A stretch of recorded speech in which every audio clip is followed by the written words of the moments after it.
E aí galera, você está no canal Evangelizando a Galera e aqui é o Leandro Araújo trazendo mais uma palavra de meditação sobre a sua vida. O que você tem feito para administrar os seus pecados e receber o perdão de Deus? A palavra do Senhor, ela nos fala que o Filho do Homem, ou seja, Jesus Cristo, ele veio buscar e salvar aquilo que se havia perdido. A mesma palavra também nos fala que o Filho de Deus se manifestou para desfazer as obras do diabo. A mesma palavra também nos fala: todo aquele que confessa o seu pecado e abandona, alcança a misericórdia. A palavra do Senhor, ela nos traz dois fatos intrigantes acerca de pessoas que andavam lado a lado com Jesus. Uma delas, Judas, o Iscariotes. A Bíblia diz que ele caminhou com Jesus ali pelos seus 3 anos e meio no seu ministério terreno. Ele viu Jesus curar, pregar, fazer e acontecer muitas maravilhas. A Bíblia diz que ele era o homem de confiança de Jesus, era aquele que carregava as finanças e que comprava o que necessitava para o seu ministério. Ele comprava o que necessitava para abençoar os mais pobres. Ou seja, Jesus precisava de alguma coisa, de algum método, de algum meio para abençoar ou para se manter. Ele falava com Judas: olha, vai lá e compra isso, vai lá e compra aquilo. Ele era o homem de confiança, ele ficava com as finanças do grupo. Só que a palavra do Senhor diz que certa vez Judas, ele procurou ali as pessoas que queriam matar a Jesus, ele foi até eles e vendeu o seu mestre. A Bíblia diz que ele deu um beijo em Jesus. Isso não afetou em nada Jesus. Interessante que quando ele beija Jesus ali no jardim do Getsêmani, Jesus pergunta para ele: amigo, você veio para quê? E ele beija Jesus ali e tal. Jesus é preso, é espancado, é ultrajado, é morto. Judas, ele não conseguiu filtrar isso.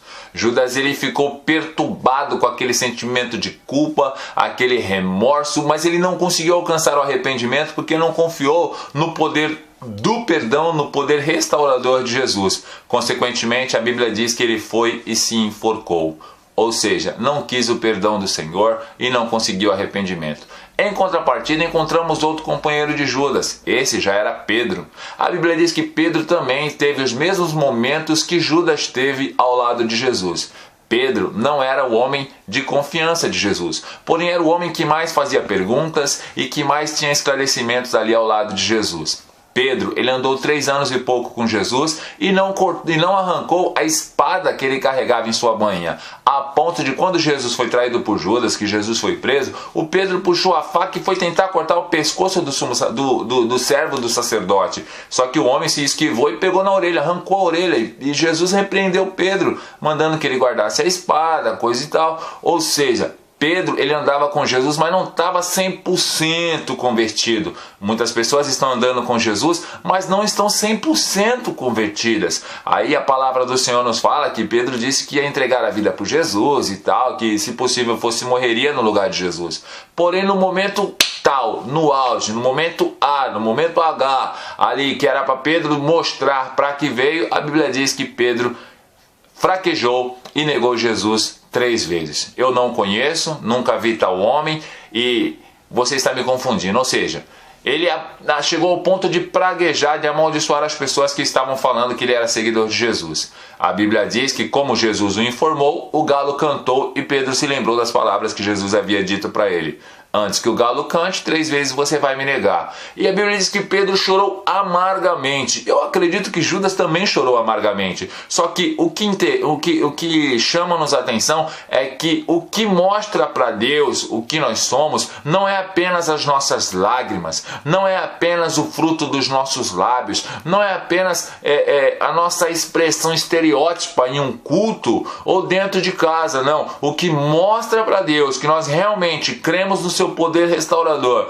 no seu poder de perdão, são os frutos de arrependimento. Pedro se arrependeu e não foi se enforcar. Ele continuou levando a sua vida, coisa e tal. E Jesus, que conhece todas as coisas, ficou esperando. E no momento da ressurreição, quando Jesus volta à vida, a Bíblia diz que ele diz assim: olha, vão para a Galileia e digam a Pedro que vá também. Ali Jesus conversa com Pedro, pergunta para Pedro 3 vezes se Pedro o amava. Pedro confessa as 3 vezes que o amava. Jesus não acusou a Pedro.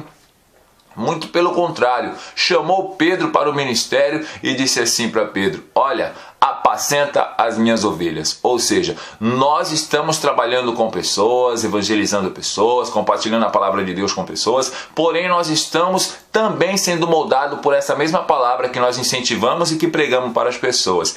Que possamos receber o perdão de Deus, que possamos viver a verdade restauradora de Deus e não nos entregarmos ao remorso, não nos entregarmos aquilo que nos afasta do verdadeiro perdão, mas que possamos entender que ainda que nós venhamos a trair a Jesus, seja lá de qual forma for, que nós possamos crer que nele nós podemos obter o perdão e a restauração. Porque Jesus disse: todo aquele que confessa e deixa o seu pecado alcança a misericórdia. Deus te abençoe, viva o perdão de Deus na sua vida.